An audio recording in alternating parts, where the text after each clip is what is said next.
7h49 sur Sud Radio, mais quelle drôle d'époque nous vivons, et c'est pour ça que nous avons besoin de l'éclairage d'Arlette Chabot. Bonjour. Bonjour. Vous n'êtes pas sur TikTok, Arlette Chabot? Non, heureusement pour moi. Ou malheureusement pour les utilisateurs. Oui, absolument. Oui. Après les échecs de Michel Barnier, de François Bayrou, Sébastien Lecornu peut-il réussir à construire un budget? C'est la question que tout le monde se pose. C'est quand même clairement le dernier volet de Mission Impossible. Et beaucoup estiment en réalité que comme c'est un macroniste pur jus, comme il est très proche du président de la République, il n'a que des défauts. Vous, dans cette drôle d'époque, parce qu'il faut bien reconnaître qu'elle est singulière, vous dites l'inverse. Et si ces défauts étaient les qualités du Premier ministre? En tout cas, je me pose la question. C'est vrai, ces défauts se révéleront peut-être être des atouts pour le nouveau Premier ministre. Alors, le plus grand grief, bien sûr, on le sait, c'est d'être proche d'Emmanuel Macron. D'abord, on dit qu'il lui ressemble. Alors ça, c'est pas vrai, parce que d'un côté, on a un banquier énarque, de l'autre côté, on a quelqu'un qui est sur le terrain, élu depuis très longtemps, élu local, des plus jeunes élus du département de Normandie, je crois. 27 ans, maire, effectivement, de Vernon, donc rien à voir déjà sur le plan personnel. Deuxièmement, c'est vrai que le président de la République n'est pas à l'aise avec ses premiers ministres depuis le départ de Jean Castex. Ça, on l'a bien vu.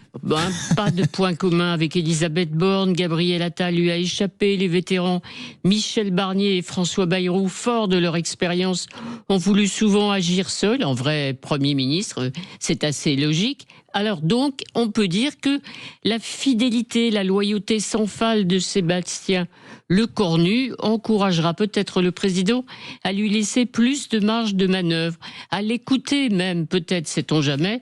C'est moins douloureux de céder à quelqu'un en qui on a confiance. Autre reproche fait au Premier ministre, il est inconnu des Français.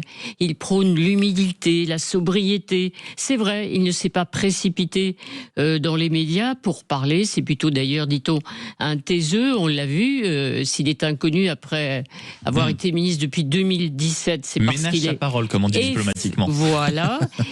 Alors, il a une marge de manœuvre, là aussi, parce qu'il peut construire une image très différente de celle de ses prédécesseurs, qui se sont beaucoup répandus, notamment le dernier dans les médias ces derniers jours.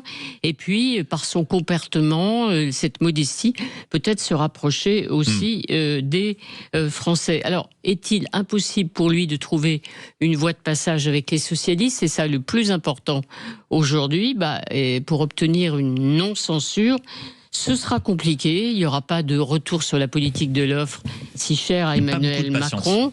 En revanche, il est à peu près acquis, voire même certain, qu'il y aura un appel à l'effort en direction des plus riches, autour de 10 milliards. Ce ne sera pas effectivement la taxe Zuckman.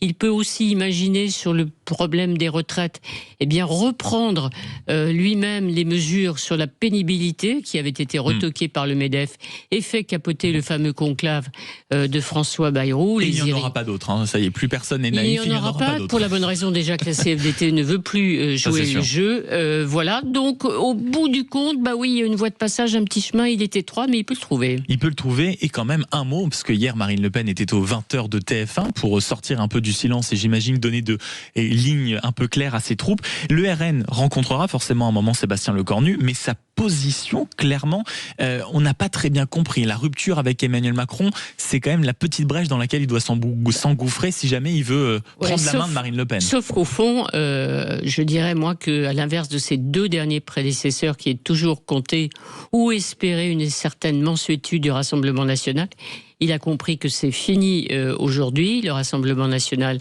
ne veut qu'une chose, c'est la dissolution, retourner aux urnes. Et la démission même du président de la République. Voir si effectivement cette dissolution était un échec. Donc de ce côté-là, il n'a rien à espérer. Alors je reprends mon argumentation, on reprend à l'envers. C'est plutôt une chance, il ne perdra pas son temps à essayer de trouver des petites mesures qui feraient plaisir au Rassemblement national. Il a déjà deux gros sujets, le Parti socialiste, je viens d'en parler, les LR aussi, les deux ont des demandes contradictoires, donc essayer de les concilier tout en scellant le bloc central, quand même, on sait que la tâche ne sera pas facile, c'est moins qu'on puisse dire. Euphémisme signé Arlette Chabot. Merci beaucoup Arlette Chabot pour cette signature dans cette drôle d'époque, on l'avait compris. Et puis à 8h15, mon invité politique Marc Ferracci, on le sait, proche de Sébastien Lecornu, qui j'imagine souhaite rester au gouvernement. On lui posera la question sur tous ces sujets-là, parce que les conséquences d'une taxe, de tous les petits projets, ça a des conséquences sur l'industrie, notamment. Ça tombe bien, il en est le ministre. Il sera mon invité et répondra à toutes mes questions à partir de 8h15 sur Sud Radio. Radio. Dans un instant, avant le journal de 8h, une petite parenthèse humoristique. Vous les retrouvez tous les après-midi sur Sud Radio, mais ils sont aussi dans la matinale. Ce sont les Chevaliers du Fiel.